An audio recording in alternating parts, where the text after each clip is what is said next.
Greetings and salutations. Welcome back to another round of the Groggy Donkey. I'm Jacob, the founder and editor-in-chief here at the Groggy Donkey, and I will be the DM tonight. I'm joined by the wonderful stars of the Groggy Donkey. We've got Morgan. Hi, I'm Morgan, and I play Vega Black Penumbra. Matt. Hi, I'm Matt, and I play Zarkhan Oribos. Talia. Hi, I'm Talia. I play Astryn and Zarkhan. And Kristen. Hi, I'm Kristen, and I play Harold. Just Harold. Awesome. Wonderful. So, I'm going to do a quick recap, and then we'll jump into tonight's episode. So last time on the Gatekeeper Chronicles, the party, in the wake of the battle with the Lunar Devil and the Lunar Dragon, dealt with what to do about Bael. Bael told them many secrets about himself and Harold, who turns out his real name is Obelnuk. Onibath helped to subdue Bael before the party returns to the Semainigan to search the library of the Stormalfar about the Gatekeepers. All the information, though, had been redacted, but Grandmaster Henjo Obufen told the party what had happened at the Semainigan and how Kraystar was tricked, how Astralpia was misled, and all the roads and all the information that they had learned seemed to lead to Drazobertala. To further their quest for understanding and to defeat Kraystar, the party decided that was their goal. Vega was brought aside by Grandmaster Drakbil Wursal, and the two of them sparred, in a teacher testing a student sort of way.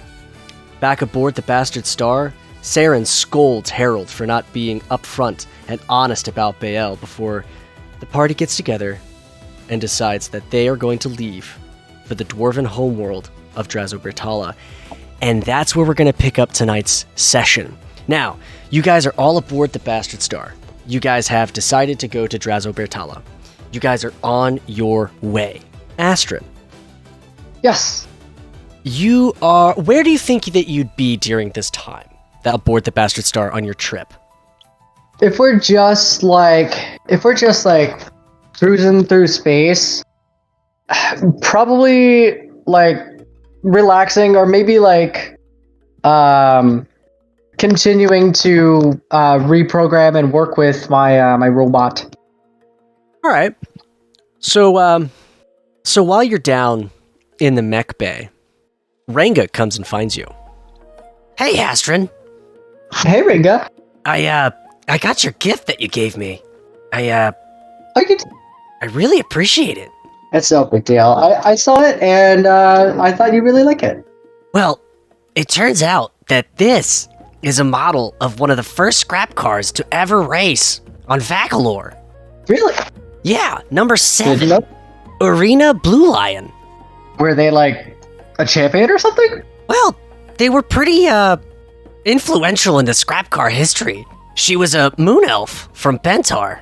Oh, that's pretty cool. Yeah. Well, I'll leave you to it. I just wanted to let you know I really appreciated you doing that for me. Anytime, Ranga. And thank you for your help with reprogramming Cindy. Oh, of course. No problem. And Ranga wanders off to go carry on other duties. Zarkhan. Same question. Yeah, where would you be? Did we already take off, or are we... Yeah, you guys are in space. You guys are flying towards Drazobertala. Okay. As this is a place Zarkhan hasn't been, is there a onboard computer? I was thinking he'd probably be looking through data about the planet. Yeah, there'd be a computer of some kind that would have information about Drazobertala. So that's essentially what he's doing. He's just looking through the archives of whatever the ship has for the planet. Wondering, should I do an investigation check, or? Well, I'm gonna go ahead and just tell you what you know about Drazobertala. Okay. What the computer tells you is that Drazobertala was founded very early on in the time frame of when the Prime World left. A bunch of people left the Prime World to go explore the galaxy and settle other planets. The dwarves settled Drazobertala, but there was a disease that spread amongst the dwarven women, killing a lot of them, rendering a bunch of them sick, and so the surviving males escaped with what was left of the women to space stations surrounding the planet and put them in cryogenic chambers to preserve them to try to find a cure. Drazo Bertala is from the images that you find on the screen, it's a beautiful planet. It seems to always be like a really crisp blue sky. There's tall, snow-capped mountains, lush green valleys, and gorgeous sunsets. It's just a veritable paradise. And as you sit here and you read about Drazo Bertala, you also see a tidbit about them joining the First Republic, and that they've been influential in the trade and politics of the First Republic. And as you sit here at the screen, Luca comes and finds you. Hey, Zarkhan. Hey, Luca. He looks over my shoulder. I got your first paycheck. And he hands you a small stack of 200 coins, 200 gold pieces. What your salary is going to be while you are a crew member of the Bastard Star. Wow, if I remember correctly, we didn't even discuss salary yet. But this is very welcome. Thank you. Appreciate it, Luca. Well, Saren said a number at one point, but she kind of gave you a bonus. Keep up the good work, Zarkhan. But when you get a chance, Saren is waiting for you in the cockpit. She's got some things she wants to go over with you. Of course. Thank you. Is there anything else that you're going to look up at the computer terminal, or are you going to head to the cockpit? I'm mostly wanting to also see if there's any activity sort of from the theocracy on the planet. The theocracy has steered clear of Drazo Bertala. Okay, and I'll head to talk to Saren then. You make your way through the Bastard Star to the cockpit, and inside the cockpit you see Saren. She's waiting for you. She's sitting in her captain's chair. She spins it around to face you, and she says, "Well, Zarkhan, why don't you go ahead and have a seat right there? I want to go over a few things with you. Now that you're one of the crew, there might be some times where during the night, while we're traveling, you'll have to stand watch. And it's not crazy. There's not a bunch of responsibilities that you have, but just in case something happens, you'll need to know how to drop a satellite speed, kind of steer, do some other things. Communications is also a really big thing, and then how to let somebody know either in an emergency sort of way or a discreet way if something happens and if there's a question, you come find one of us, of course. But I think first and foremost, let's just go over communications." And she begins to show you there's a panel on one side of the cockpit, and it's got buttons and some dials, and there's some lights on it, very 70s sci-fi style, and it's got a headset and a little speaker, and she shows you how to lock onto somebody and send them a message, how to search for somebody specific, how to record a message that's coming in, and then also the sequence of how to, if you receive a transmission, how to pinpoint where it came from, and then load that into the nav computer to be able to determine distance and time to that location. And she has you run through a few sequences of this, and then she says, "Well, hey, I'll be right back. I'm gonna go use the little captain's room, and then we'll go over flying. How about that?" And she gets up and she leaves to go use the restroom. About 20 seconds after she leaves, a yellow light flashes on the panel. It's an incoming transmission. Oh. What would you like to do? I haven't been instructed on how to do this, how to do these yet, so I would not answer the transmission. Well, she did just show you how to answer a transmission and stuff like that. Oh, I thought she was showing me the light speed portion. Well, no, she was explaining that. She was showing you on the communications panel how to, receive a transmission, send a transmission, all that sort of deal. She was starting with the communications portion. Oh, I see. Okay. No, I still wouldn't answer it because you would answer it. Okay. No, because I'm technically not on watch. Well, a couple minutes go by, and Saren returns. Do you tell her about the transmission? Oh, yes. Saren, there was a yellow light on the panel. With me not being officially on watch, I wasn't quite comfortable answering it. but I figured I should tell you that something was trying to come through. This is a learning moment for you. If you're in the cockpit, no one else is around, and a transmission comes in, do not hesitate to hop on that line and receive that transmission. But let's hit playback and see what happens. She hits the playback button, and the two of you hear, all stations, this is the Korean ship Mirage. We have become stranded and require assistance. Please help us if you are able. There are a few of us left. And then you hear a man gently sobbing. The transmission ends. Zarkhan turns to Saren and is just like, is this normal for us to answer these types of calls? Should we have any scrutiny as to who's? Well, a distress signal's a distress signal, no matter who it comes from. If it was Zai and Augur, I'd just leave them there. I don't really care about them, but I don't know. Let's see how far they are from us. Do you remember that sequence I showed you? I would like a technology check from you. I was going to say, it feels like a roll. Yep. To be natural 20, so 24. Hell yeah. So, expertly, as though you've done this 1,000 times before, you input the sequence, up, down, left, right, A, B, select, start, and the... Hell yeah. You plug the transmission, the coordinates from it into the nav computer. The nav computer pops up, and it shows you a location kind of at the center of the galaxy. There's this kind of empty portion of space. The planets almost seem to go in a circle around this area, and there's nothing there, right? But there's a beacon that's being sent out from this location within this empty space. Vega, or Morgan, you just texted me and said Vega would enter the cockpit? Yeah, probably. He'd probably be making a couple of rounds around the bastard star. But I imagine probably by this point, he'd probably make his way to the cockpit. All right. So you enter the cockpit around this time, and you hear the transmission. And you see the coordinates on the screen. Now, here's the thing about the coordinates. They're on the way to Drazo Bertala, but I would like the two of you to roll me a history check. Okay, sure. Vega probably comes in and goes, "What's going on? We're being hailed, are we?" Zarkhan has no clue. It's it too. Well, I'll let you One moment. Oh, it's an 8. Wow. Okay. You guys look at the location on the screen, and Saren says, "Well, it's on the way. We could stop by, but if you'd rather avoid this, we can." Vega will look at the screen for a little while and contemplate this.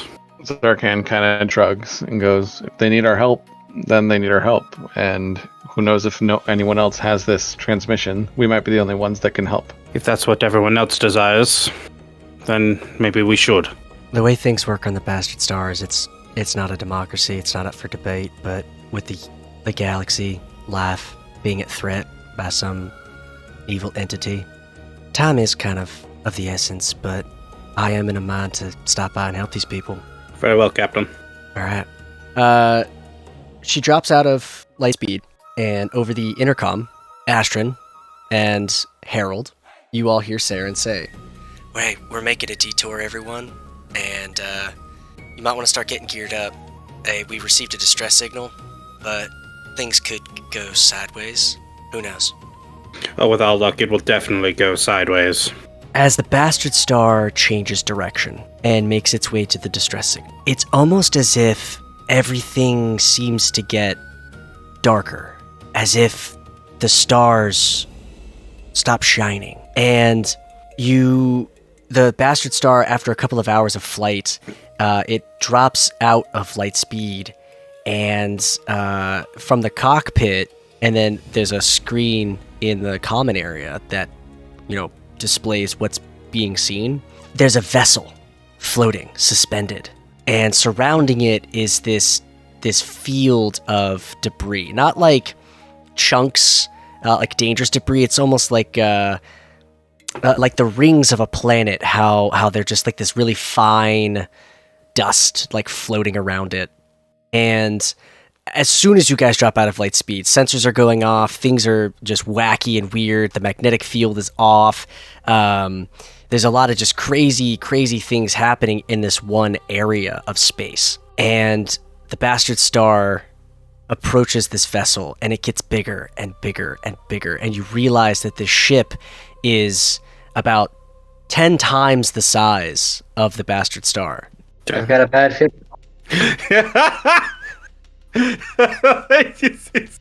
The scruffy looking nerf herder says, I got a bad feeling about this kid. I would like every single one of you to roll me a history or a technology check. I'll do a technology check. Oh, for sure. Oh, unnatural 20. Same. All right.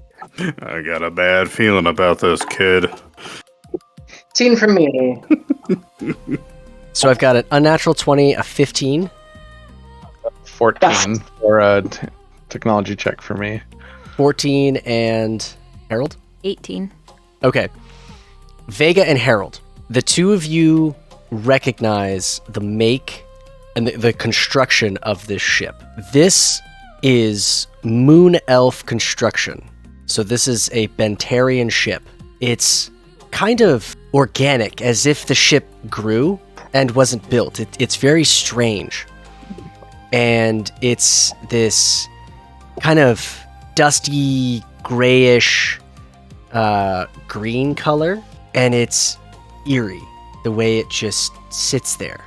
With our tech rolls, can we tell if it's operable?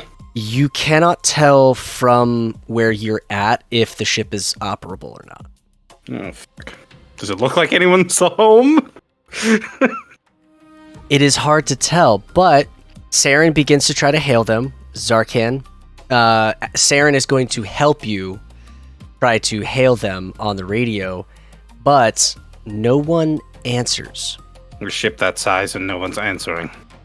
Not good. Saren pilots the bastard star up underneath the ship, and the docking bay, which is on the very bottom of the ship, it's like two large bay doors. They're slid partially open, and there's a space just big enough for the bastard star to slip inside. But once inside, you all know that someone is going to have to exit the bastard star and close that door to reseal the airlock. Oh. There's no way we can Can we remotely shut it down from here?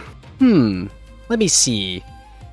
Why don't you roll me, if you're still in the cockpit, roll a perception check. Oh no, I am notoriously shit at this. Okay, not bad. Not bad. 17. Okay, with a 17, you see a control panel on the wall that's closest to where the bastard star is. If you have a spell that could affect something at distance, you might be able to do that. Like, you also have mage hand, perhaps. You also have a robot. Oh, there you go. That's right. But there's no way that we can't work an interface from here, right? Like I said, is there any remote way we can close the port? Other than magic? I suppose you could make some sort of technology check to try to hack into the ship, but I need to know what languages. Actually, no. Let me ask you this: who speaks Undercommon? I rolled a really good roll, but I don't speak Undercommon. I speak Elvish. You said this was an Elvish ship. Moon Elf, which would be Harold speaks Undercommon. Harold speaks Under. Okay, there you go. So the Moon Elves are my world's equivalent of the Drow. So what was your roll, Vega? 23 on a tech roll. Okay. I will allow, if Harold assists you, for the two of you to work in tandem to remotely access the bay door from the Bastard Star using your technology knowledge and Harold's understanding of the Undercommon language. Professor, I need your help. Yes, Vega. What can I do for you? Do you speak this language? Why, yes, that is Undercommon. Okay. I'm looking for a back door into their door controls. Do you see anything? Give me one moment. Harold reads through. Does he see anything, Dan? Harold looks through the coding sequences that he is able to access from the computer, and he does see a couple of different ways that he might be able to force the bay doors closed and use some hacking sequences, if you will, in order to make that happen. Vega, try this first. And he'll kind of explain something to you. Sure. Hell yeah. Vega puts that shit in the computer. Boop, boop, boop, boop, boop. As you put this sequence into the computer, it responds, and the bay doors begin to slowly close. Good. You hear a hissing sound from the outside of the ship, and you watch as lights begin to flicker on. And I didn't say this earlier, and I apologize, but there were some things like suspended in the air that were floating due to the difference of pressure, the vacuum of space. They land. They fall to the deck. And you now believe that the atmosphere inside the ship is safe and breathable. All readings on the computer indicate this, and you guys may exit the Bastard Star into this ship. We should prepare ourselves. Make sure you're well equipped.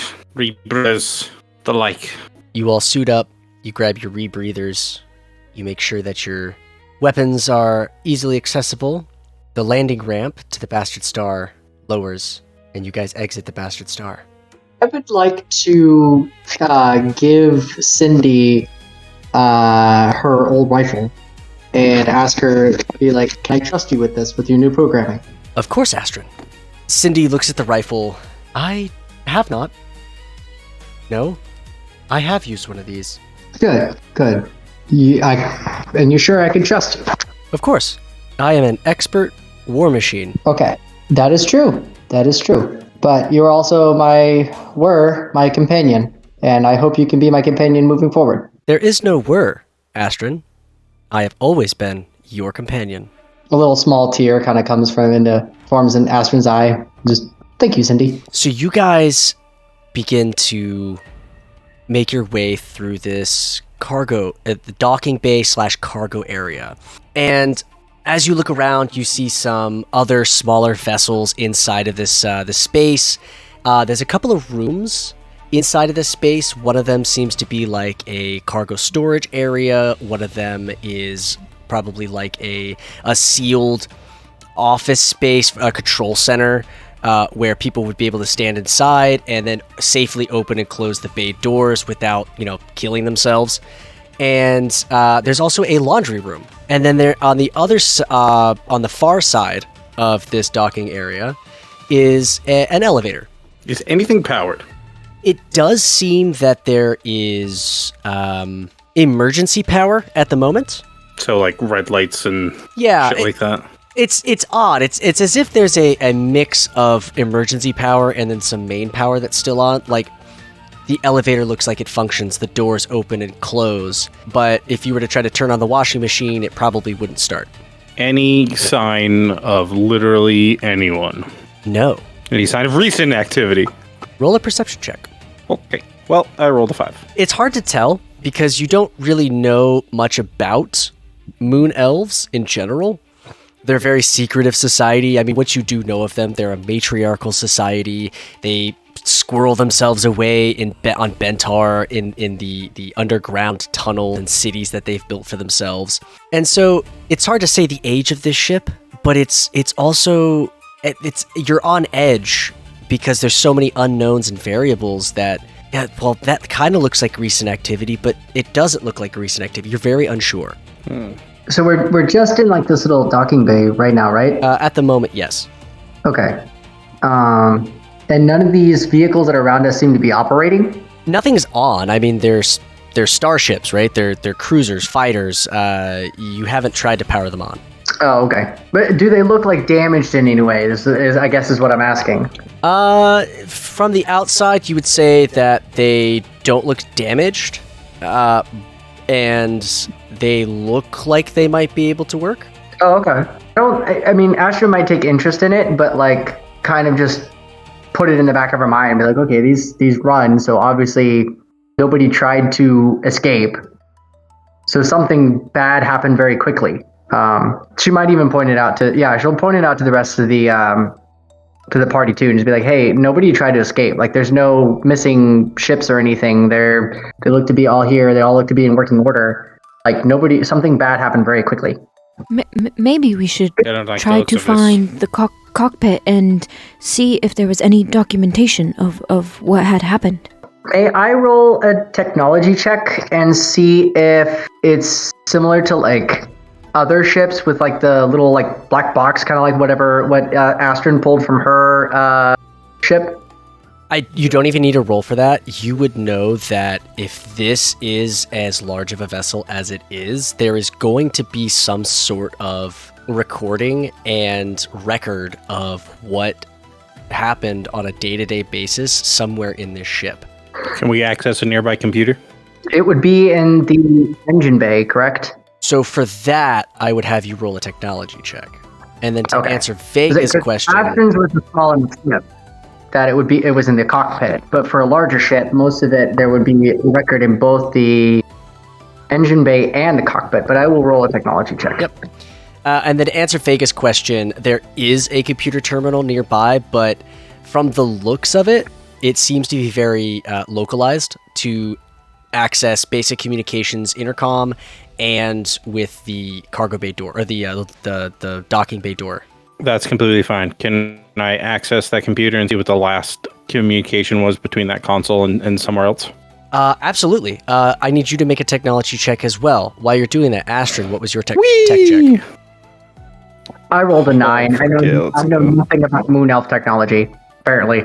Yeah, Moon Elf technology escapes you. I rolled a nat 20 for a total of 25. That's beautiful.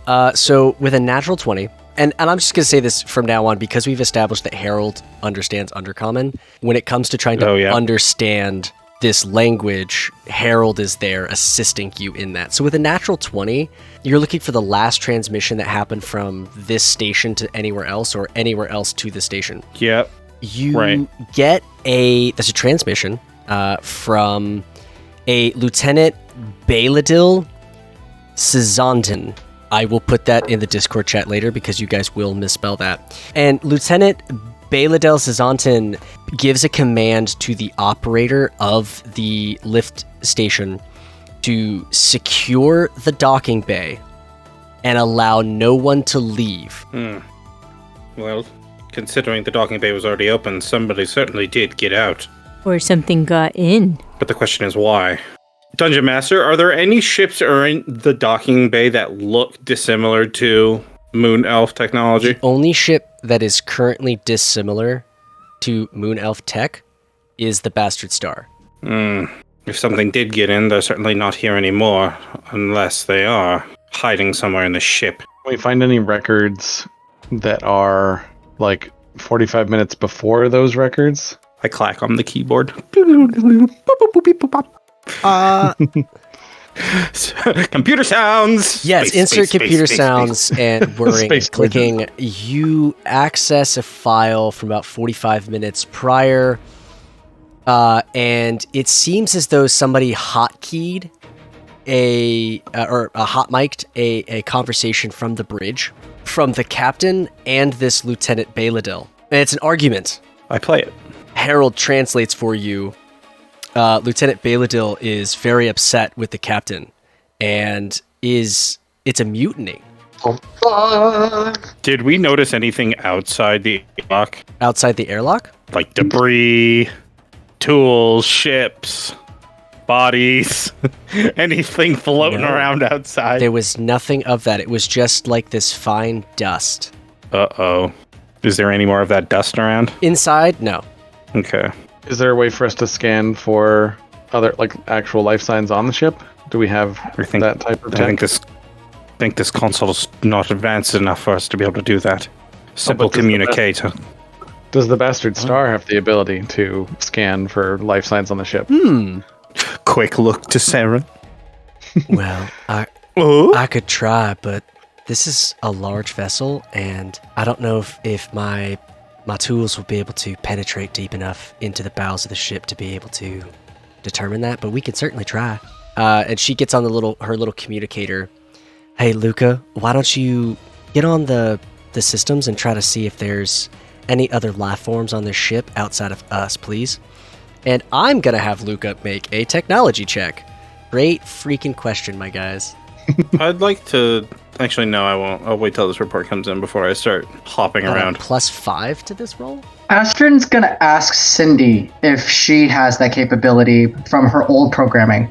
Astryn, I unfortunately do not have the capability to scan for life forms outside of visual range, though I would assist you with this if I could. That's okay. It was worth. Pretty sure that thing is just a murder bot. It may have been a murder bot in a shell, but she is still my ship. Vega, Yes, your sentimentality is cute. Vega, yes. I understand your need for caution considering my body's origin. But despite my protocol that is labeled the Bishop Protocol, I assure you, Oh fuck! I am safe. Well played. Oh boy! Oh no! Morgan is You're welcome, conflicted. Morgan. Luca gets back on the comm link and he says, Ah! well, from what I could tell, Sorry. there does seem to be some sort of life deeper inside the ship, but I can't quite pinpoint exactly where it is. You're gonna have to go deeper if you want to find whatever it is that's alive. Ooh, wait, shit. You know what that means? Sorry. go ahead. What does that mean? Apologies. I mean, you know what that means, Talia? It means Bishop fucking lives, so you can't kill me. What do you guys want to do? You guys are standing near the lift, just inside of this operations booth. What are you doing? Are there stairs anywhere?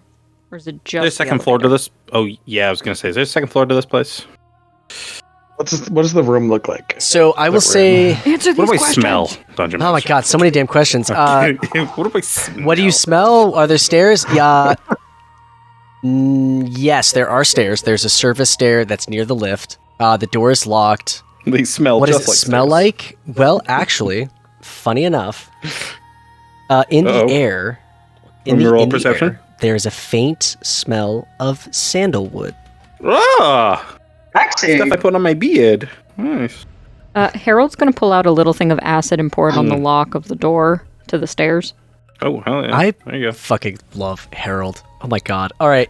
Yeah. So you pour this acid on the lock, and you watch as it dissolves the metal, and you hear almost like a crunching sound, and then the door kind of just opens slowly. Well, there are some stairs in case we don't feel like getting stuck in this elevator. I'm not too keen on that. Neither am I. No offense, Harold. Astryn likes buttons, so she immediately goes in and. I love that statement of Astryn loves buttons. As those buttons, we go inside, push up every So you're last gonna one. attempt to operate the lift? Yeah, it's a lift. She's gonna go in there and push a button. Do you all? Okay, bye, Astryn. Try not to get Astryn, murdered. you step inside the lift. You press the button. Do you wait for anybody else to get in this lift with you? I mean, if anybody starts coming towards, I'll hold the door. Does anybody else? Zarkhan's gonna join them. Zarkhan will get on there. Okay. Yeah. Harold, Vega.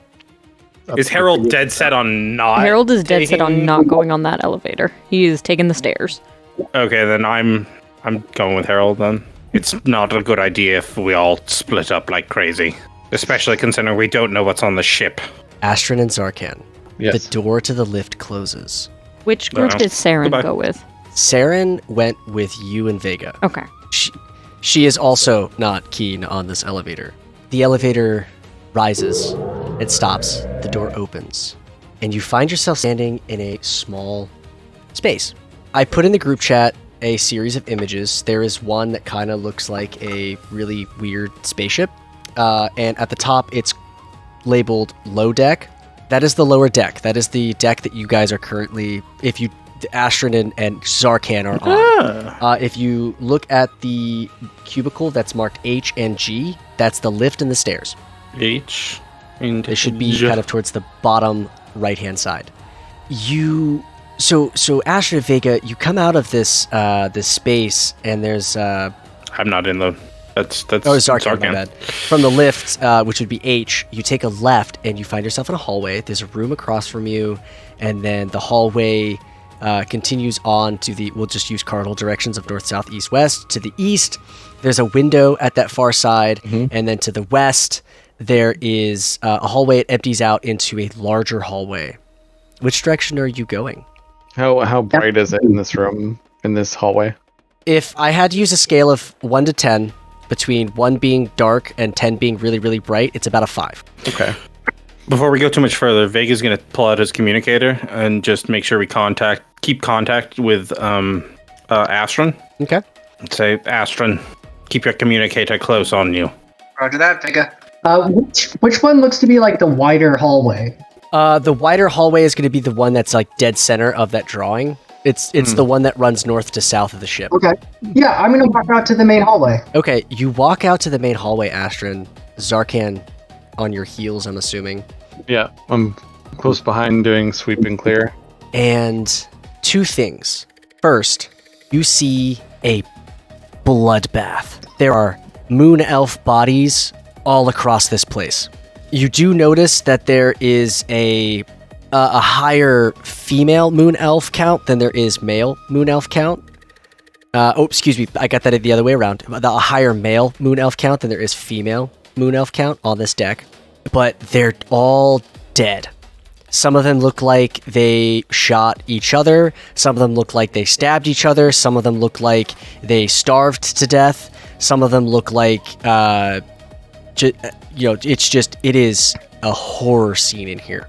The second thing, a spark flies off of Cindy, and he malfunctions and shuts down. Uh-oh. He crumples to the floor in a seated position, and he says, Astryn, something is inhibiting my functions. There's a charge in the air. It's magnetic. Stay safe. Astryn is a little worried, but then she pats her buddy on the back, and she just goes, "You too, Cindy. You too." She's going to look around to see if maybe she can find a little bit bigger weapon on any of the bodies. You don't see anything that is an upgrade of what you have currently. Okay. Zarkhan is currently trying to look around for signs of what kind of battle this may have been using his past experience.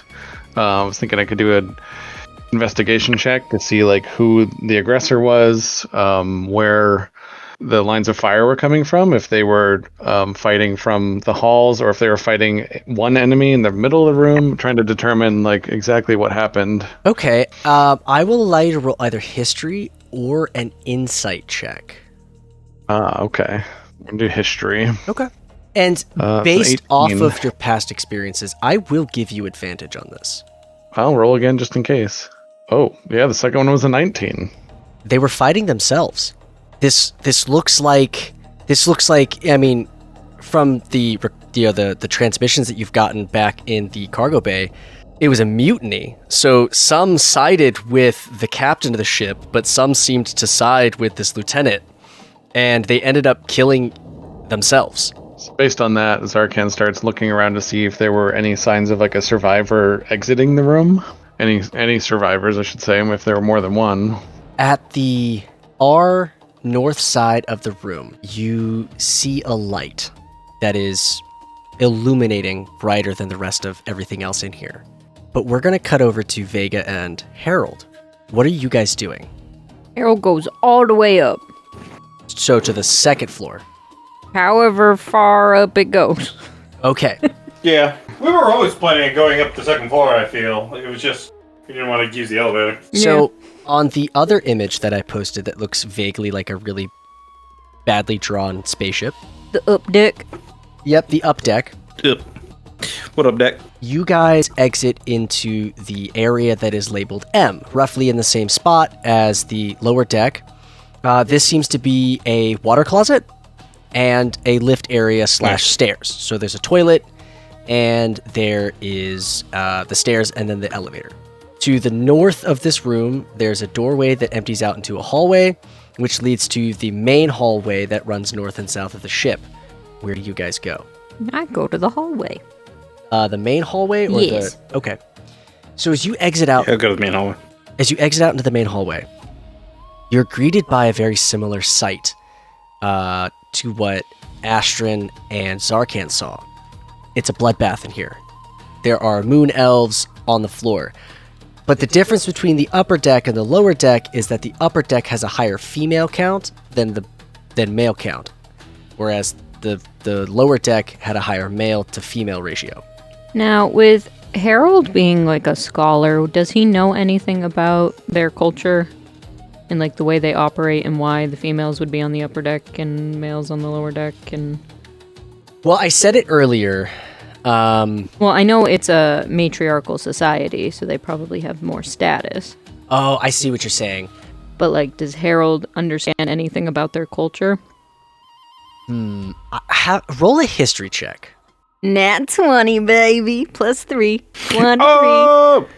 Harold So- knows everything. With a natural 20, yes, the females have a higher station.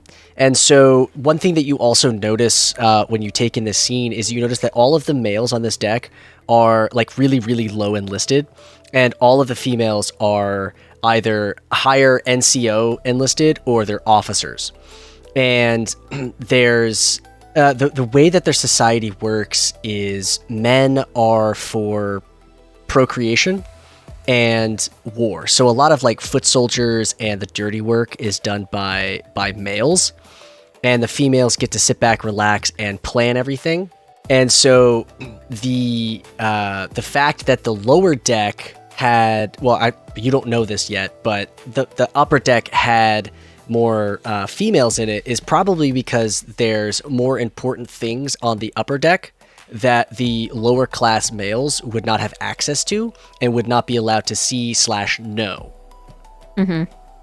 You get the idea that if the bridge was going to be anywhere, it would be here, and if the captain's that's why Harold quarters head was this going to way. be anywhere, it would be on this deck or a higher deck. Yeah, Harold wants to try to find the bridge. That was his main goal. That's why he went all the way up.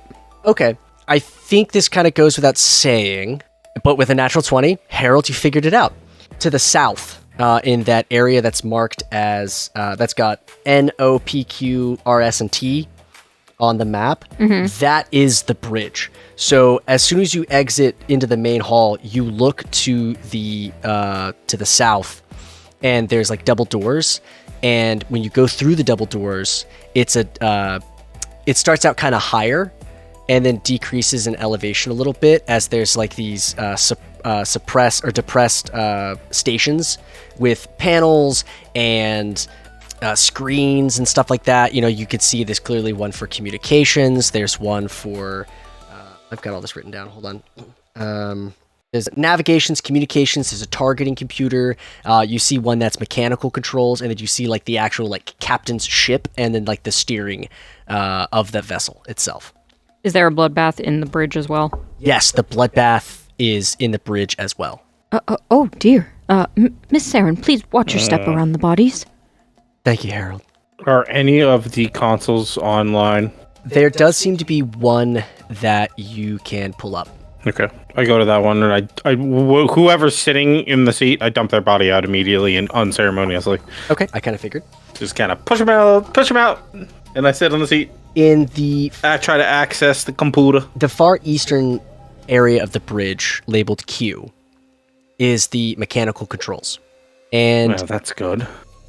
as you begin to access, and with Harold's help, I will have you roll a technology check. Okay. Maybe can we get this translated, like on screen? I don't feel right having to use Harold like a personal fucking translator device. That's a 16 on my technology. Okay, from what you could tell, all of the engine's functions are down. Life support looks like it was shut down for a period of time, and there's a virus in the system that is kind of controlling it. And as you begin to access this, it pushes you out and shuts off access to the mechanical controls. That's fine. I was really more or less interested. I wasn't planning on moving this tug. I was just thinking access to information would be really nice right about now. Can we tell if the black box is in here? Yeah, probably would be somewhere in the cockpit. The black box, go ahead and roll an investigation check real quick, and then we'll hop back over to Vega, or Astryn and Zarkhan. 16 plus 6. Unbelievable. 22. So, in the region that's marked N, it seems to be a communication section of the bridge, and you find a terminal that has recordings of everything that happened. Are these just voice recordings, or are they like images too, like cameras? There are video logs as well. Yeah, Harold's gonna want to look at those. Imagine it's all kinds of logs. text, video, diagnostics, literally everything that was going on with the ship was probably recorded into the black box. There is everything in here. I'm gonna hop on my communicator and be like, Astryn, there's a bloodbath up here. We've made it to the upper deck. I tried to access one of the computer logs, but it seems a virus was introduced into their systems, shut everything down. Life support was cut for a brief moment, but then was restored for some reason. There's a bloodbath down here too. We're still kind of investigating where it came from, or kind of what started it. Do you have any idea? Besides mutiny. I think we're still looking, but my best guess is someone introduced a virus to the ship on purpose. Oh. Well, we'll be cautious. I know down here there's an extra static charge. Do you guys want to test for that? It shut down Cindy. We'll see what we can do. Sounds good. Morgan and Kristen, Yes. in the Discord chat, I would like for the two of you to converse off mic and come up with 2 questions that you would like to ask about the ship from the black box that I will then answer after I come back from dealing with Astryn and Zarkhan. Okay. Now, Okay. Astryn and Zarkhan, It's time to scheme. where do you want to go? Actually, I want to try to see if maybe there's like a center. Wait, 2 questions each? 1 question apiece, or just 2 questions that you collectively come up with. Ah, shit. Okay. Are we I tried. in- I'm sorry. I tried. We're just in the hallway seeing this bloodbath? Currently, you Or are is in the this hallway, in- seeing a bloodbath, and then to the very far north side, there is a light. Ah. So I'm going to investigate that light. Okay. You begin to make your way down this hallway, going towards this light. And as you come to the end of the hallway, you hear a shuffling noise to your left. Reflexes kick in, and Zarkhan aims his rifle right in the direction of the shuffling. It's a good thing you did, because I need the 2 of you to roll initiative as a group of zombies begin to make their way towards you in this chamber. Oh, why'd it have to be zombies? 22. I got a 23. Beautiful. That matches. It's always nice. Okay. Zarkhan, you are up first. You see in front of you 1, 2, 3 zombies and this other creature that it's very zombie-esque, but it looks just even more horrifying than the other zombies, if that was even possible. Oh, I'm gonna aim right for that, the more horrifying one, and take a shot. Okay. Go ahead. That'd be a 15 total. That will hit. 4 damage. More horrifying one. Okay. Anything else for your turn? Let's see. They're sprinting at me, I assume? They're moving towards you. They're actually kind of quick, but not super fast. Says Hunter's Mark is a bonus action. Can I do that on the more horrifying one? Yes, but you won't be able to roll damage until next time. Okay. Alright, I'm gonna do Hunter's Mark on that one then, before I end the turn. Okay, just remember he's Hunter's marked, and then we'll move over to Astryn. So, anyways, I start blasting. So I'll shoot at the closest zombie. All right, so the closest zombie to you is actually going to be the same one that Zarkhan shot at. He is faster than the other ones. Okay, that is an 8. An 8 misses. I am rolling like crap tonight. Oh my goodness. Any bonus actions for you? Well, how close is he? He's about 35 feet from you. Oh, okay. So I don't have to like disengage and run away or anything. Okay, so I'm fine, but I'll kind of like back up a little bit. Okay. Maintain space. All right. Is that all for your turn?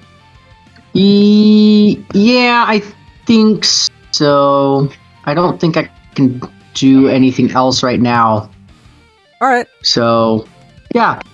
So the first zombie is going the first zombie up on initiative is going to use his action to dash, and he is going to close with Zarkhan. The more horrifying zombie is going to... He is also going to dash, but he is going to make his way over to where Astryn is, and that will be his action. And then the other zombie is going to do the same. They are going to close with you.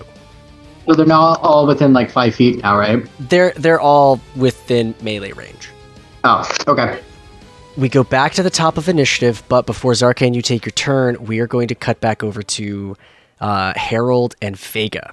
You guys are on the bridge, unaware of what's happening on the lower deck, and you were to come up with 2 questions. What were those questions that you were searching for? Yeah, so the questions we have are kind of, I don't want to say multi-part, but there's like various levels. So the first question is, can we tell everything there is about the virus? Like where it came from, who uploaded it, if it's just technological or if it's biomedical in nature as well. So like everything there is to know about the virus, pretty much. Okay. And then the second question is what sparked the mutiny and like what happened after the bloodbath. So like who won? Okay. So for the first question about the virus, it seems that the more you try to figure out about this virus, it keeps pushing you out as though it's an active, ongoing virus, but it's not. It doesn't seem like it's a program. It seems as if someone or something is controlling or has access to a terminal to be able to control activity on the ship's log and the computers itself. Oh, jeez. I guess we just signaled to whoever's on it that there are people on the ship.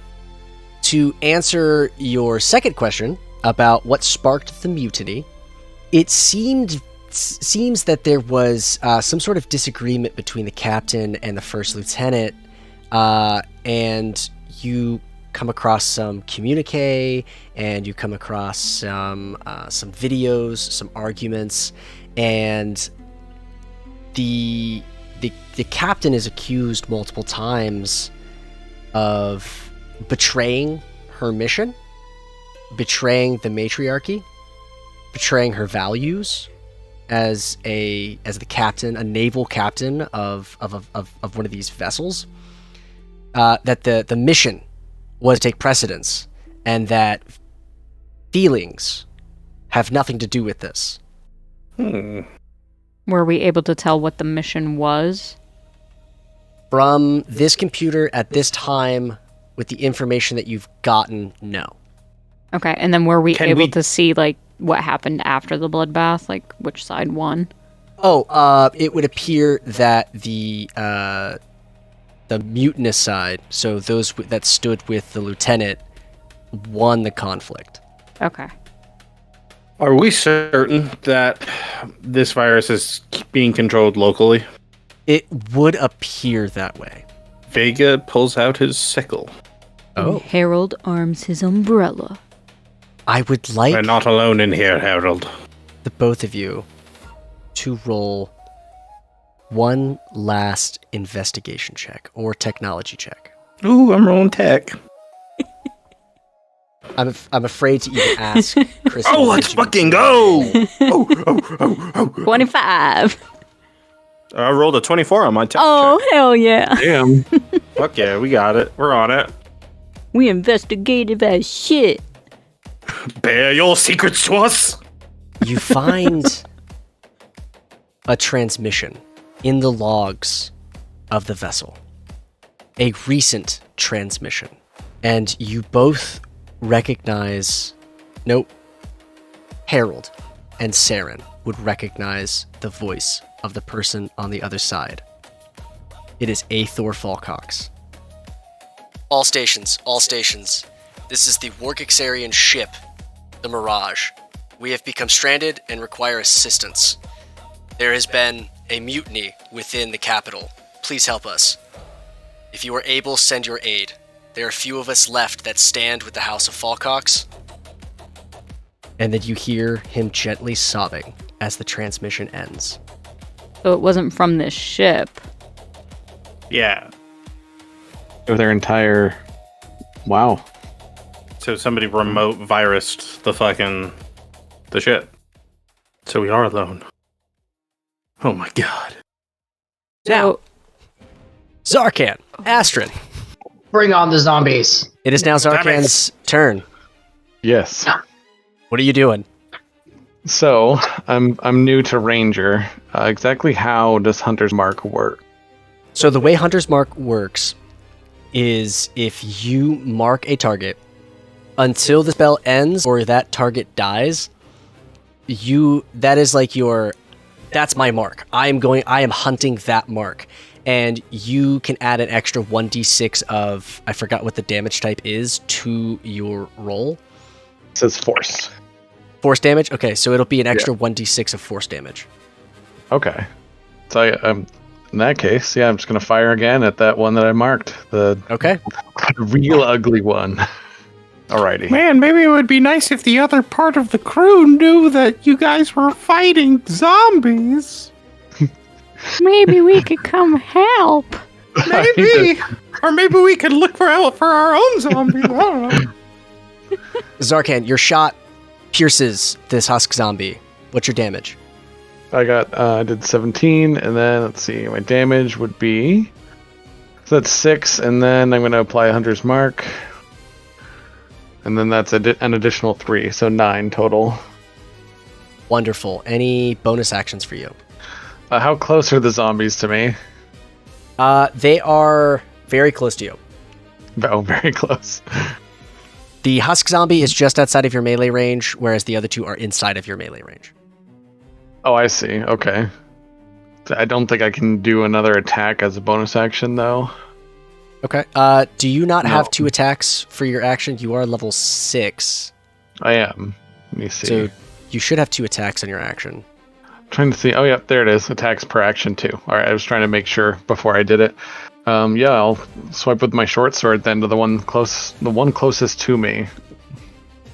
That's the 20. And then that'd be plus 6 for strength. So, it's just your strength score. I see. So, but with a 10, you hit. Okay. So your blade flashes out and you strike this zombie. How much damage do you do? Oh, what did you say the damage dice was for that? 1d6 plus strength score. Or strength modifier, I should say. So that'd be 6, and then that's plus 6 in strength. Sorry, plus 3. Apologies. I was to say, that didn't sound right. Yeah, that's way right. too much. Your blade impacts with this creature's chest and slices it open. It moans. And if that is all for your turn, Astryn. So I don't remember what my Rondel of the Mist Raven does, but it's obviously the description says it resonates with magical energy. What does it do? Oof. Give me 1 second while I look it up because I do not remember. I don't have my notes in front of me. It's a +1 dagger, and that's it. It's just a +1 dagger. Oh, okay. So +1 to hit and +1 to damage. All right. Well, if that's the case, then the one I have in my inventory isn't correct, but that's okay. I'll just add the 1 anyway. But since that guy is within my melee range, I am going to stab the guy with my dagger. Okay, go for it. So you said add 1, right? Yep. Because it's +1. So that would be a 13 to hit. Your blade strikes true. All right, and then I add 1 to my damage as well.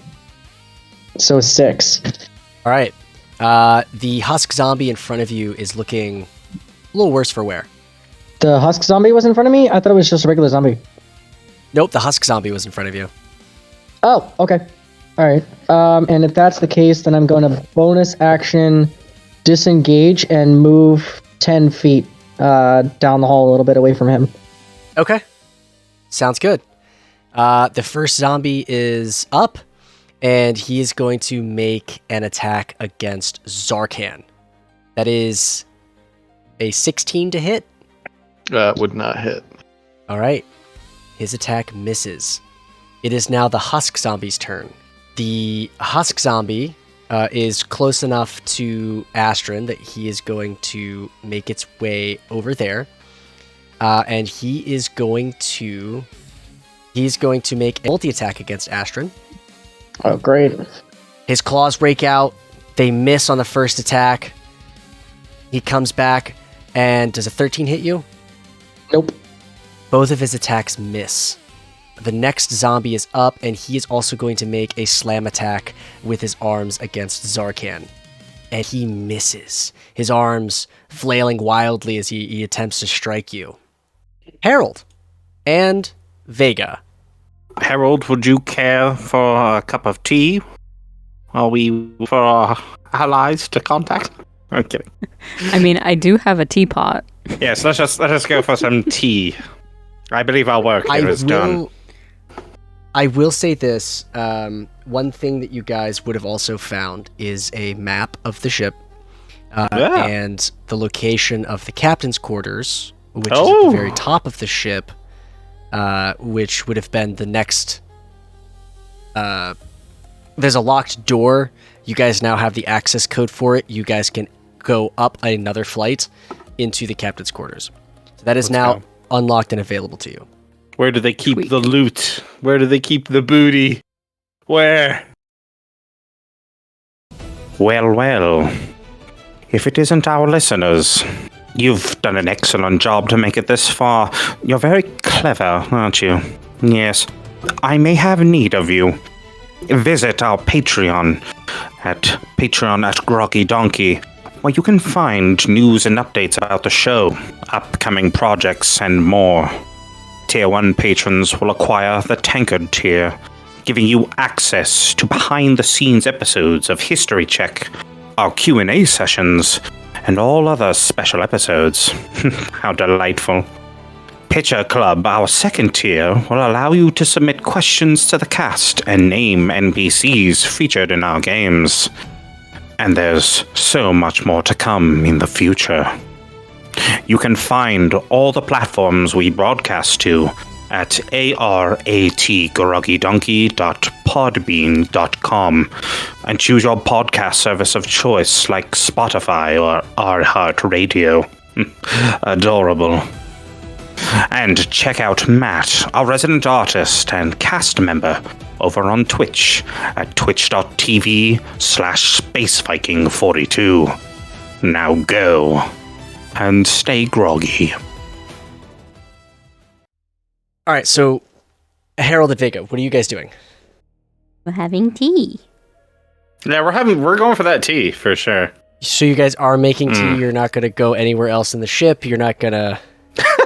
Well, the thing about tea is you can put it in this thing called a cup, and you can walk around with it. Okay. So uncivilized, DM. What? Ugh. My So- God. Yeah, we're gonna take our tea to go, or at least Harold is. So what kind of tea does Harold I make? will. I can't believe we're actually making tea. think he's a chamomile kind of guy. That kind of makes sense. Okay, so you brew up a Herbal, nice, for sure, delicious cup of chamomile tea. Is there like honey or like a little squirt of lemon that you put in there, or just straight chamomile? Well, of course there's gonna be honey and lemon. Okay. From Space Bees, yes. Yes. And a little bit of like edible glitter or something. Oh my god. Okay. Yes. Oh, yes. That's quite good. Thank you, Harold. Oh, So you guys beautiful. you guys brew up this tea, and you put it in little cups. Do you sit? Let's just go to the captain's cabin, shall we? Love you guys. Yes, I believe we should. Okay, I'm gonna get on the communicator and just be like, Astryn, Harold and I are going to the captain's cabin to explore. We'll save you a cup of tea, shall we? Astryn, I will allow a Just response. hear that between the fighting. Oh my god. I just hear screaming and groaning from the other end of the fucking communicator. Gunfire. Oh, well. It doesn't sound it's going quite well for you. I'm so sorry, but we'll see you in a bit. Goodbye. Keep up the great work. There's a couple of little shots, like, we'll be like, we're a little busy right now. Oh, sorry. I didn't mean to bother you. I have. Are you in? I Is that blaster fire I'm hearing in the background? Zarkhan finally goes on the communicator. It's like, yes, come help. Zarkhan. Oh God. I tell Harold What? they're in trouble. What are you doing? Just scream zombies into the communicator.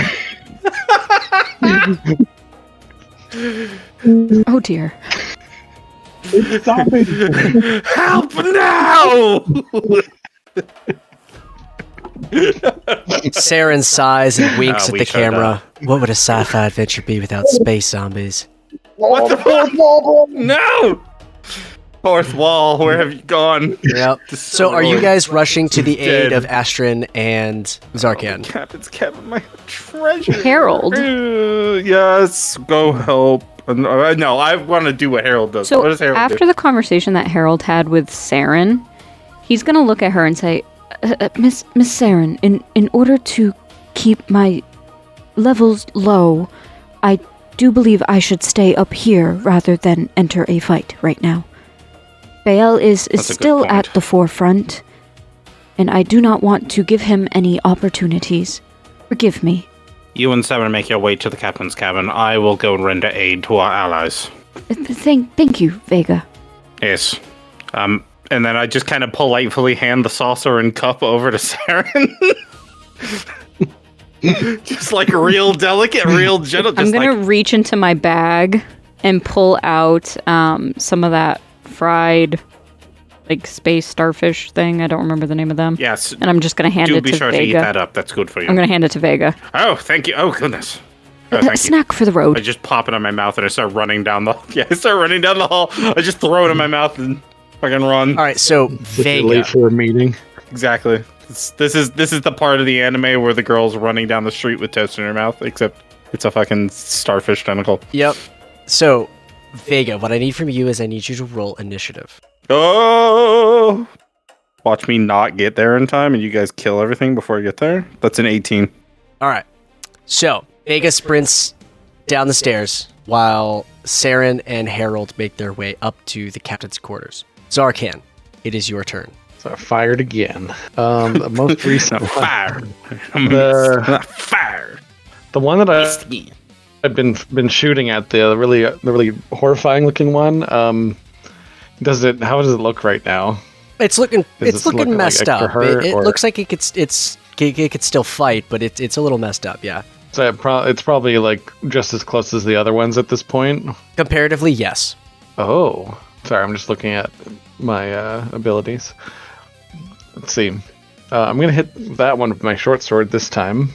Okay. The one closest to you, or the. The real ugly one. All right. So you're gonna have to move in order to do that, and if you do, you are going to take opportunity attacks. Oh, I see. Sorry, I wasn't aware of the positioning. In that case, I'm gonna just fire my gun at them again. Then. Okay. Let's see. That was only a 5. You fire at the one zombie, and unfortunately, you miss. And then, even though I missed, can I still take a second action? Absolutely, yeah. You get 2 attacks per action, so Okay. I'm gonna again swipe my short sword at the closest zombie to me, the one that I hit last time. go for it. So I'm gonna go for its legs, see if I can't knock it off its feet. Oh, jeez. That's a 15. Your blade strike's true. For damage, it's 9 total again. This zombie is looking really, really messed up. Like, one might say bloodied. Astryn. If only I had another attack. Any bonus actions for your turn, excuse me. Now, did that use up Hunter's Mark, or is there still Hunter's Mark on that? Hunter's Mark is still on the Husk zombie, but Okay. if you were to recast it, it would drop Hunter's Mark on that one. I see. And no bonus action then. Okay, Astryn, it is your turn. The Husk zombie is right up in your face. I thought he was still 10 feet away. Well, yeah, he's 10 feet away, but he's close to you, sorry. Oh, no. You know, I remember. He shambled up to me and... No, hold on. Yeah, he's 10 feet away. All right, how tall is the, the ceiling? See, the ceiling in here would be... In this chamber is 20 feet. Oh, perfect. Okay, so even though I am wearing my Mist Raven outfit, I still have my fancy boots on, because, you know, they let me do some really cool stuff. So I'm going to take my dagger, and I'm gonna, run the 5 feet, and then I'm gonna jump in the air, my 10 feet that I can jump, and I want to land on top of the husk zombie with my dagger stabbing in his head. Alrighty. Go ahead and make an attack roll. Alright. So I add my +1 to that, so 13 again. Your blade finds the skull of this husk zombie. Awesome. And then a 7. Alright. Now, would I add any sort of damage to that because my full body landed on him? I will allow you to roll an extra 1d4. Okay. 2. Alright. Not too shabby, not too shabby. This thing is looking pretty messed up. Vega Black Nubra. Oh, any bonus actions for your turn, excuse me. Let's see. And how is he looking now? Really messed up. Really messed up, okay. Well, if that's the case, then I'm going to take my bonus action to disengage again, because now I'm obviously up in his grill, and I'm going to run 10 feet again. Okay, perfect. That brings us to Vega. Vega, in order to get there faster, I'm going to tell you this right now, you're probably going to have to dash. Okay, I do so. And that will get you... You're about dashing. You're about 3 turns away from making it there. Oh, you guys might have these things fucking killed by the time I get there. I can spend 1 key point to take a dash action as a bonus action on my turn. Okay. I do so. All right. So you will get there just a little bit sooner. So let's take a look real quick, just so you know. Ooh, boy. My speed is 40. So plus a dash, that's 80, plus another dash. It's 120. Yeah. So I just moved 120 feet in 1 round. Damn. Fucking force running my way down the hallway. I kind of picture Vega almost Naruto running, but he's moving so fast. It almost looks as if his feet are like not even touching the ground. Oh yeah, I kind of like that idea. Yeah, it's almost like I've just got caught in this fucking gale wind, and I just get pushed. Oh yeah. Whoosh. Okay. Maybe a little blurry, Maybe there might be sparks trailing off of my back. Ooh, I like that. But because of your cloak, it's like, oh, is he there? Is he not there? The storm is approaching, yeah. Oh, yeah. All right, so it is the first zombie's turn. The first zombie is going to make an attack at Zarkhan, and he misses with his attack. His arm does not connect. The husk zombie is going to move over to Astryn, and he is going to make 2 claw attacks against her. And the first one misses. His claws coming close, but not striking. With his second attack, though, he hits. His claws rake across you, and you take 7 points of slashing damage. Oh, I could deal with that. The next zombie is up, and he is going to make an attack against Zarkhan, and he also misses. Damn. Juking out of the way of these zombies left and right.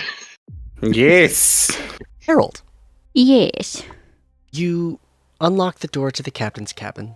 On your map, which room is that? It's not marked on the map. Okay. You and Saren ascend the stairs, you unlock the door, and you enter this chamber. And there's a window, like a bay window, and in between it is a very beautiful bed.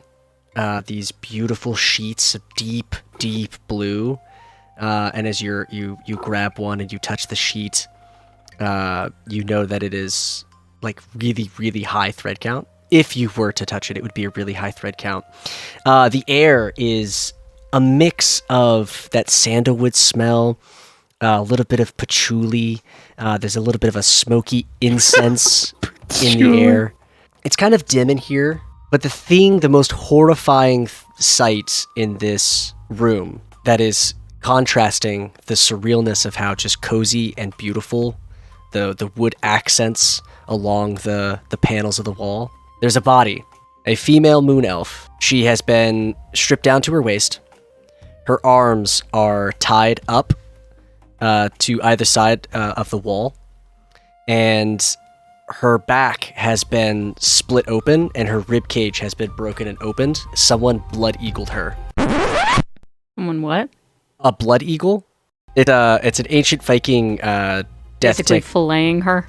Yeah, no, that's drawn quartered. So And then some. So the way a blood eagle works is the skin is opened while the person is still alive, the ribs are broken and opened up, and then the lungs are removed. The person dies when the lungs are removed. And this is the sight that you see. You will take 2 stress points. Fair. Dungeon Master, I'd like to point out that Harold has chamomile tea. So He is relaxed. Maybe we bring that down to like 1.5. Maybe I'll allow you know what 1 I'm stress saying? point. Let's go. Thank you, Vega. Tea. Vega suggested tea for a reason. I was like, let's have some tea because there's a lot of blood on the ship. Now, And Harold is a stressed out guy. Harold, Yeah. Harold, we know what Harold happens to as Harold. you as you take this sight in, you hear a surprising gasp. Saren is a very steely person, Uh-huh. but even this sight is gruesome, and she shocked by it. Miss Saren, please avert your eyes. I will lay her down. Harold's gonna walk over and pull out this little knife that he has in his pack, and he's gonna cut the ropes and just kind of grab the body, lay it on her bed, and then take one of the sheets and just like drape it over her. Okay. As you drape the sheet over the body, you kind of bump a pillow, and underneath the pillow, you see a small little data pad. I'm gonna grab that, and I'm gonna bring that over to Saren. Miss Saren, she is now covered, but I did find this under her pillow. It might be of some use to us. Well, let's fire it up and see what happens. You turn on this datapad, and you find the journal of the captain of the ship. The words on the screen say Captain Chalin Nathlontu, manning officer of the Banduar. Encryption level private. Matron class access only. Recovered by data corrupted. Date format 12,081 10:45 through 12,082 3 ellipses. Status fragmentary incomplete. Entry 1. Date 12,081 10th month 45th day. I have assumed command of the Banduar, an honor few of my lineage have earned. The matron's words echo even here among the stars. Rule through fear, not through favor. I have taken that lesson from my youth as scripture, and yet I find myself forgetting it when he looks at me. Entry 5. Date 12,082. First month, 14th day. When I first met Ranthan, I had wandered down to the laundry room to scold whomever had folded my clothes. While pristine in every aspect, they were not to my liking. I preferred a military look, not something one would find as they inspected their clothes returning from a tailor or a dry cleaner's. In retrospect, it was a silly nuance. I rounded the corner and saw for the first time in my life, joy. Ranthine was singing a song while folding sheets. My sheets. I felt a smile creep across my lips as I watched him struggle to fold a fitted sheet. Something overcame me. Curiosity? No. It was a desire to interact with true happiness. Somehow, a male, on a ship, deep in the void of space, ruled by women who use men for their own pleasure, games, and treat them less than dogs, could sing a jaunty tune while folding linens. I jumped in to lend my aid. You continue reading. A few entries later, the crew suspects something of me. And Ranthan. I dare not say his name in any capacity lest someone take notice. First Lieutenant Bailadil Sizanton has begun her silent inquiries. She watches him too long. Her eyes narrow as he passes. She watches me as well, waiting for the truth to come about. How she found out about us, I cannot say. I ordered Ranthine re-signed to the lower decks, but the void between us burns hotter with distance. He sent me a message through his usual means. Just 3 words. Still watching, Captain. I burned the message to light my incense in my quarters, but the words are still here, under my skin. Final fragment, timestamp unreadable. The alarms still scream. Belladil turned the ship against me. Or perhaps it was that damn tree. I never liked it, but still it grows in the lab. Ranthine is gone. I do not know if he fled or was taken. I fear for him. Perhaps they caught him, killed him. I shudder to think what Bailadil would do to him. I've sealed the bridge. If this is to be my last confession, let it be this. I loved him, not as a captain, not as a moon elf, but as a woman who forgot her place among the shadows. If the void has memory, let it remember us. Let it remember that for one heartbeat, we defied the matrons and the stars themselves. End of recovered data log. Corruption 87%. Zarkhan, it's your turn in combat, buddy. Still processing. It's really. Zarkhan isn't processing, but I'm just like, wow, that's awesome. So I just had to say that. But let's see. The one that is furthest away from me is that's the healthiest one right now, right? The one that's attacking Astryn? No, actually, the one that's attacking Astryn is very close to death. There's one that's on you that is very close to death. There's one that has not been touched whatsoever, and that is one of the ones that is close to you. Oh, I see. That's what I was thinking of doing. The one that's attacking Astryn, I'm going to cast Snare on. Okay. Can you read the description of that, please? I don't think I have rope on me. Well, it's like a preparation for like an ambush kind of thing. I don't think it'll actually work for what I was thinking. Oh, that's right. Yeah, Snare is one of those. Yeah. There's a couple of them that are like that Rangers have that are ambush spells. Yeah. Initially, it seemed like it was like an end snare, but it's not. So, well, I guess I'll fire at the one, the real ugly one again. Go for it. So that's 14. Your shot rings out and it hits this husk zombie. Go ahead, roll your damage. Oh, 10 damage. All right, your shot connects with this husk zombie, and you watch it. It starts to fall down, and then it pops back up, standing and growling. But this creature looks extremely fucked up. Dear gods. That's actually. Well, there's probably still one really close to me still, so I'm going to use my short sword again for my second action. Go for it. Holy crap, that's an 18. That will hit. And the damage is 9 again. All right. For the short sword. You have damaged the one undamaged zombie. Your blade strikes across it and hurts it. Anything for your turn? Yes, Anything else for your turn? No. Okay. Astryn, it is your turn. All right, so this guy's all up on me, right? Yes, he is. All right, so I would like to bonus action disengage. Okay. And move 10 feet away and then run 10 feet at it. And I don't know if you want me to do like an unarmed strike or not, but kind of what I'm thinking what I want to do is I want to run up on it and then jump in the air like I did before with the knife. But I want to try to land on it with my legs around its neck and kind of like half diving lariat / head scissor takedown and like bring this guy to the ground, like prone. Are you trying to cause damage? Whatever damage causes, but with me landing on it, I guess is really what it would be. Like, so I guess it would be like an unarmed strike. Yeah, well, I think the thing that I'm trying to figure out is why are you trying to just take it down? So I want to be able to. I want to try to break its neck. Okay, so for that, I would like an unarmed strike. Okay, but I'll give you it's a low DC acrobatics check. Basically, okay, so 17 strike. Yeah, but just don't roll a 1 for the acrobatics check. Well, don't jinx me. I rolled a 7 plus a 6, so 13. Okay, you run, you jump, you wrap your legs around this thing, you twist your body to throw it to the ground, its neck snaps, and it dies. Nice. You may recover and stand up without expending any movements. Anything else for your turn? No, I think I'm a nice distance away from the other zombies. I don't necessarily have to run away or anything. Okay. So I will put... All right.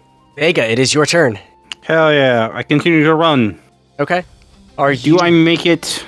Well, are you doing your key point 120-foot movement? I can. As a bonus action, I could do so, yes. Okay. So I'll give you the option. You could do that and be right up in the mix with these, or you can stop at just having dashed, and you'll be within, like, spell range, or throwing range, if you will. I will do that. I'm gonna... Oh, wait. I'm gonna spend the key point to dash, so that's my bonus action, and then I will move into position within spell range. Okay. And then, what do I see? So you see there's a chamber at the far side with a glow that's emanating from it. And then off to the left, there's an open area, and you see a very ugly creature dead on the floor, a zombie of some kind. And then you see another zombie in front of Zarkhan that's looking pretty messed up. And there's a third creature, another zombie that is... he's still looking pretty okay. Do either of them look like they're uber hurt and need assistance? No, actually, they both look like they've either not been touched or barely been touched. Okay, then. If that's the case, I'm going to attack the fresh zombie. Okay. And we're going to cast a witch bolt at the thing. Whee! Wow! That's an 11. Your witch bolt connects. Oh, fucking hell. Let's go. All right, 2d12. Oh, max damage for 24 points of lightning damage. Holy crap. That is... Just fucking streak of lightning comes from behind this zombie and fucking tags him, dude. Standing at the end of the hallway with fucking hands extended. Now, unfortunately, you watch as this zombie, stricken by lightning, he begins to fall, and then his back cracks, and then he stands back up again. That's fine. I'm still connected to the damn thing. Okay.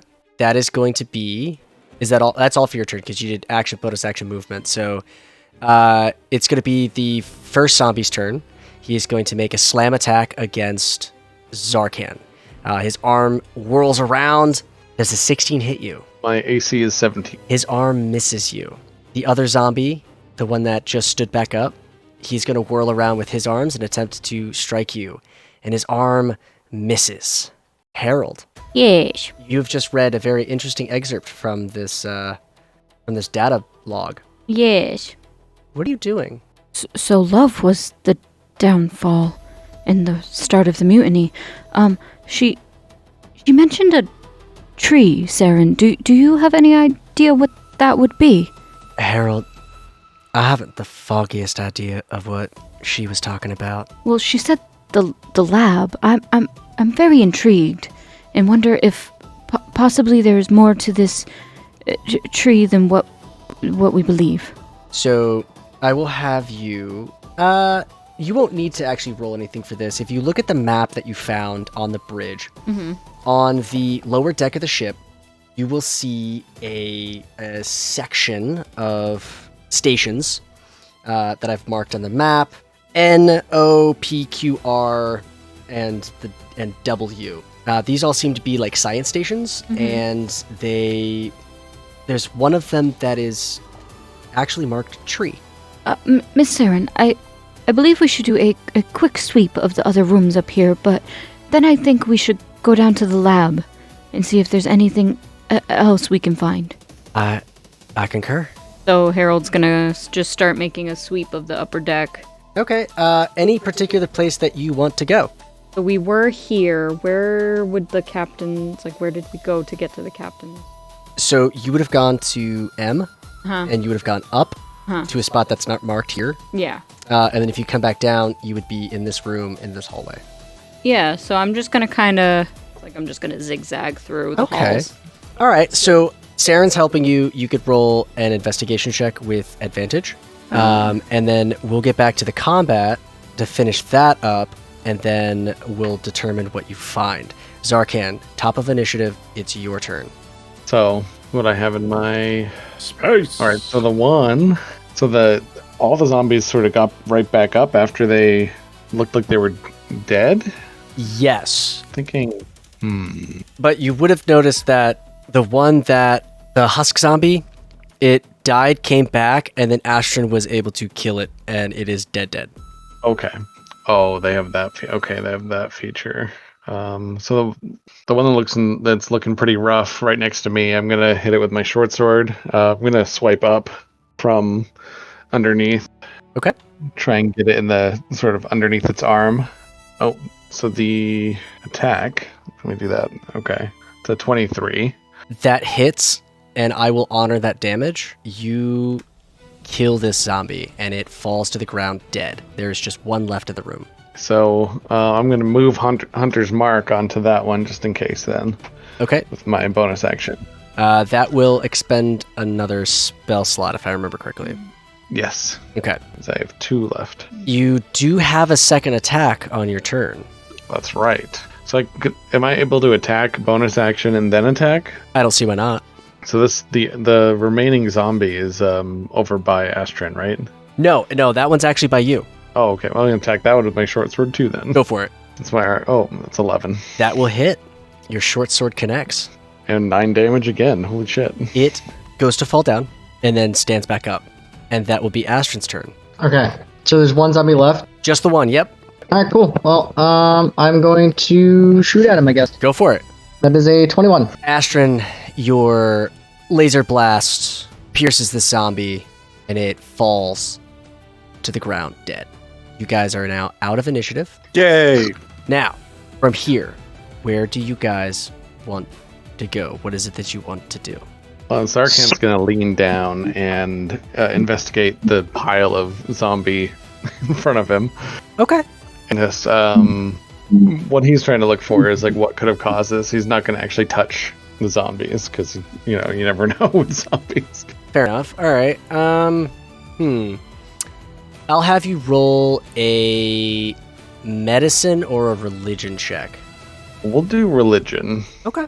I'm curious, mostly because I'm curious. It's a 13. Okay, with a 13, you're not entirely sure what caused this, but you do know that there are some dark rituals, there's some dark entities and gods and whatnot out there that can bring people back from the dead in this capacity. Definitely make a note of that. That's all I'm going to do for now. Okay. Anybody else doing anything? Astryn, We're still on the captain's quarters. We should probably check on them as soon as we can. Astryn will kind of just nod at Vega, and then she wants to go in the room where the zombie came from. In the room where the zombies came from? Yeah. Okay, so they were kind of like tucked off in a corner of the big open space. So there's not really a room, quote unquote, that the zombies came from. Oh, okay. Then if that's the case, then she will ask Vega if he learned anything upstairs. I give Astryn all the information that we have, that there was a virus introduced to the ship, about the Falcox family, everything that was told to me. Did we confirm that this attack came from the outside of the ship? No, the attack Can't came remember. from inside the ship. It seems right. it seems that The everything that mutiny. happened was Yeah. internal. Okay. For some reason, I believed that it was outside. Why did I think that was outside? Maybe possibly because the transmission that you guys had received was a piece of That's what it a was. transmission that was received from outside the ship. That's right, it was. I think Saren would, or not Saren, I think Astryn would still be interested in that shining light and kind of just be like, let's check in on Harold in a minute. He has Saren with him. I want to check out this bright light at the end of this hallway. Astryn, you begin to walk towards this light, and it's coming from the room at the far north side of the area indicated on the map, the one W with the big circle on it. And you get up to the doors, and you see that the doors are sealed, and there's a glass that you could look through, like a window. And you look through the window, and you see this 50, 60 foot tall tree growing in a patch of dirt. And the bark almost looks like it's rust. And the leaves almost look metallic. And there's they're like sharp edges, and it's almost got like a digital appearance to it. And this tree is there, and it just there's this presence about this tree. It's very otherworldly and unnatural. I can't get inside yet, right? The doors are sealed, and that is where we're gonna end tonight's session. Ooh. There'll be a fucking Dead Space fucking shit going on here. The way is shut. The way it was made by those who are dead. Thank you all for joining us for another round here at the Groggy Donkey. It's been a lot of fun doing this, and I can't wait to see the conclusion of this sequence. Like us and follow us, please, on all the different social medias: YouTube, Spotify, iHeartRadio, Podbean, Audible, Apple Podcasts. But until we meet again, stay groggy, everyone. Bye! Bye-bye.